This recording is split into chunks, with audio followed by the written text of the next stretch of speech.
அனைவருக்கும் வணக்கம். அஸ்ட்ரோ சண்முகம். இன்றைக்கு ராகு கேது பயிற்சியை பற்றி இந்த பதிவில் நாம் பார்க்கலாம்.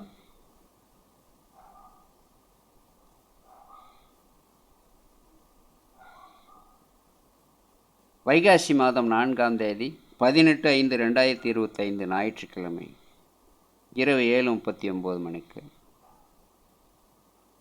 திருக்கணித பஞ்சாங்கப்படி ராகு பகவான் மீன ராசியிலிருந்து கும்பராசிக்கும், கேது பகவான் கன்னி ராசியிலிருந்து சிம்ம ராசிக்கும் பயிற்சி அடைகிறார்கள்.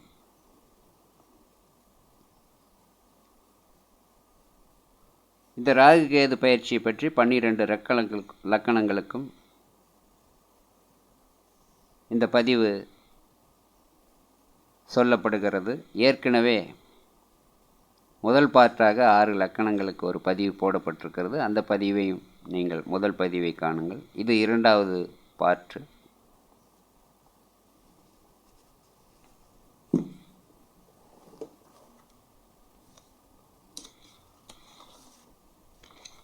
லக்கணத்துக்கு 6இல் லக்கணத்துக்கு 7இல் ராகு வரும் காலம்,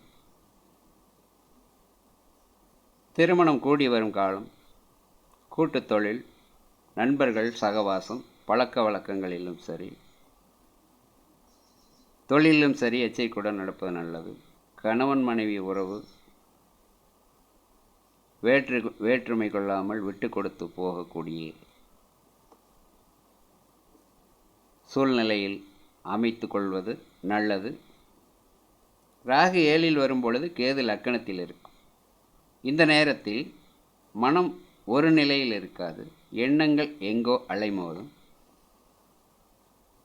மனதில் நிம்மதி குறைந்தே காணும்.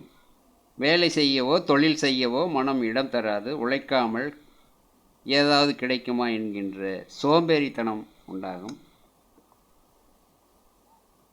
தாம் செய்வதே சரி, மற்றவர்கள் சொல்வது செய்வது தவறு என்று உங்களுக்கு சொல்லத் தோன்றும். ராகு லக்கணத்துக்கு 8இல் வருங்காலம் பல்வேறு கஷ்டங்கள் வரும். பணக்கஷ்டம், மனக்கஷ்டம், தேவையில்லாத பிரச்சனை, வம்பு வழக்கு வரும். வீட்டில் இருந்தபடியே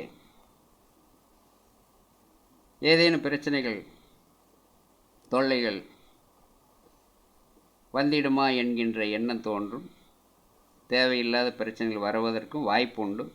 பெண்ணால் பிழை வரும். பெண்கள் மூலம் வரும் தகாத உறவால் உடல் கெடும். கட்டுடல் மெலிந்து காணல் நீர் போல் ஆகிவிடும். பெண் சகவாசம் தவிர்க்க வேண்டும். அளவுக்கு மீறினால் அமிர்தமும் நஞ்சாகும் என்பது போல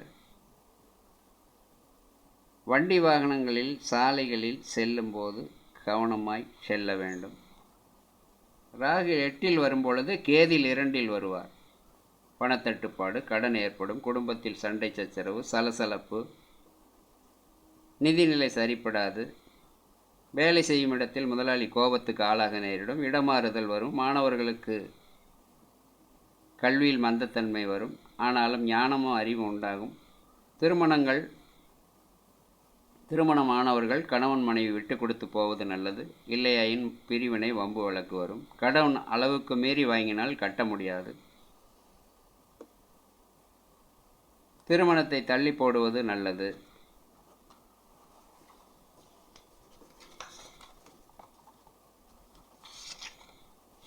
ராகு 9இல் வருங்காலம் கணவன் மனைவி பிரிந்திருந்தால் சேரக்கூடிய காலகட்டம் இது. வெளியூர் வெளிநாடு செல்லும் யோகம் எண்ணம் நிறைவேறும். நட்பு வட்டாரம் மகிழ்ச்சி தரும். மூத்த சகோதரர்கள் உதவி, லாபம் கிட்டும். ஆனாலும் மனக்குறை இருந்து கொண்டே தான் இருக்கும். 9இல் ராகு வரும் பொழுது கேது 3இல் வருவார். இளைய சகோதர வழியில் உறவுகள் பங்கப்படும். உற்றாருடன் பகை வரலாம். பகை வராமல் இருக்க சூழ்நிலைக்கு ஏற்ப ஒதுங்கி போக வேண்டும். பகை வராமல் காத்து கொள்ளலாம். மாணவ மாணவியர் கல்வியில் மந்த நிலை உண்டாகும். ஆகினாலே சிறப்பாக படிக்க கற்றுக்கொள்ள வேண்டும். பொறுத்தவர் பூமி ஆழ்வார் என்பதற்கு எடுத்துக்காட்டாக இருக்க வேண்டும். ராகு லக்கணத்துக்கு 10இல் வருங்காலம் சமூக சேவையில் ஈடுபாடு உண்டாகும்.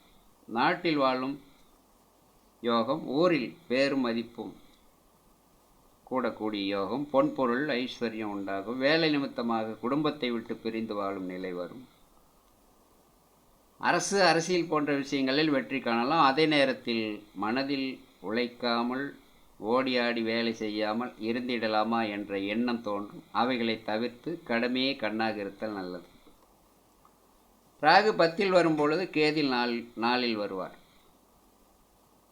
அதன் பலன்களை பார்ப்போம்.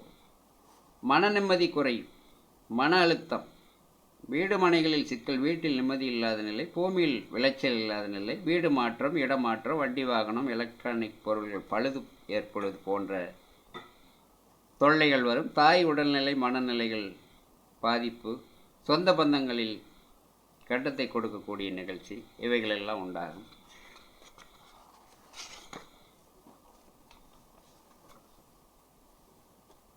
ராகு 11 வரும்போது எண்ணி எண்ணம் ஈடேறும், நண்பர்கள் கிடைப்பார்கள், அவர்கள் மூலம் ஆதரவும் அரவணைப்பும் கிட்டும். புதிய தொழில் பழைய தொழில் நல்ல வருமானத்தை கொடுக்கும்.